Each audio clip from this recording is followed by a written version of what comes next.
Il y a 200 ans, le personnage incontournable qui nous fait un lien entre le Québec, la Suisse et le Valais, c'est incontestablement Napoléon Bonaparte, qui aura eu une influence bien ailleurs dans le monde que là. Mais on va s'arrêter aux régions qui nous intéressent. Donc Napoléon a été élu empereur des Français en 1803 et en 1820, donc il y a 200 ans, son règne est terminé. Il est en exil sur l'île de Sainte-Hélène où il mourra isolé une année plus tard en 1821. C'est d'abord en Suisse que Napoléon a une influence fondamentale. On ne peut pas dire qu'il est responsable de ce qu'on pourrait appeler la révolution helvétique, la fin de l'ancien régime de la Confédération des 13 cantons, mais il aura été un catalyseur. Euh, Ça se passe principalement dans le pays de Vaud, le canton de Vaud, où on avait vu la révolte du major d'Avel.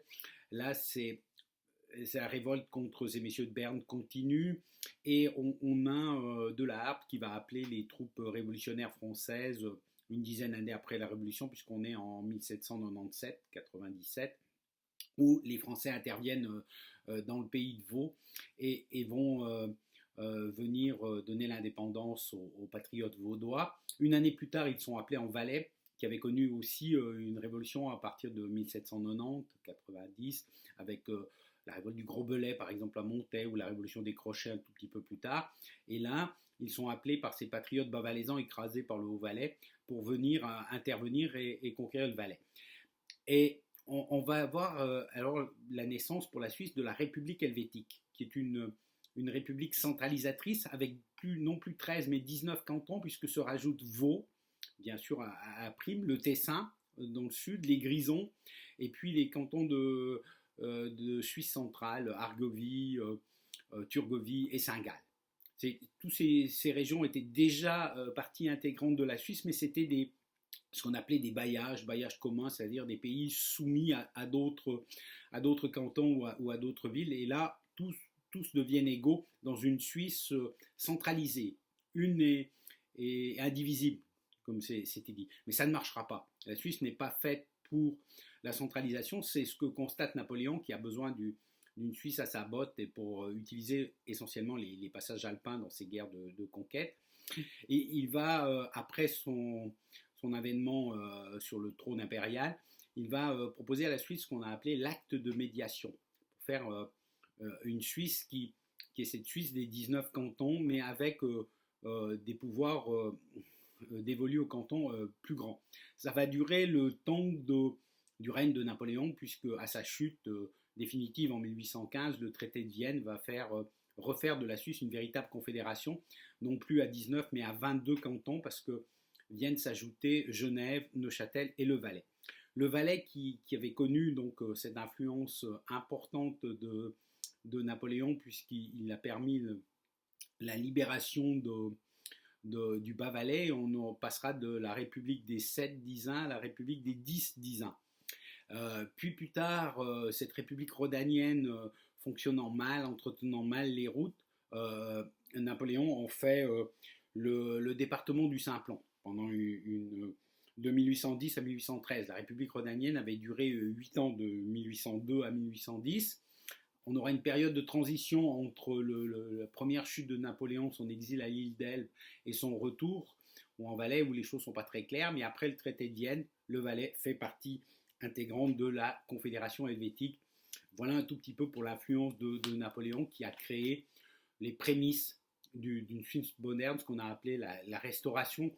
Ça ressemblait un peu à l'Ancien Régime, mais un tout petit peu plus équitable, puisque tous les cantons étaient égaux. Mais Napoléon a aussi eu une très très grande influence pour le Québec. On va le voir. Cette influence commence bizarrement à Trafalgar. Sa grande défaite navale de Trafalgar, il n'était pas directement, mais c'est sa marine, qui est battue par un homme qui va mourir pendant cette bataille, mais qui sera le héros de cette bataille, c'est Horatio Nelson.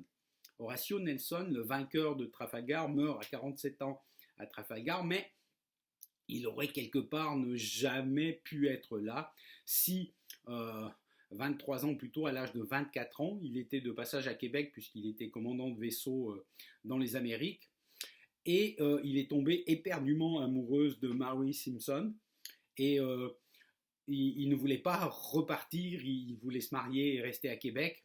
Et la légende raconte qu'on l'a un peu embarqué de force. On retrouve d'ailleurs sur la fresque du petit Champlain, euh, en bas à droite, on le voit, Nelson et Mary Simpson qui s'embrassent et peu de temps après, il sera embarqué. Donc Nelson aurait pu ne jamais être à Trafalgar si le Québec avait eu un pouvoir de rétention plus grand. Mais ça, c'est pour la petite anecdote historique.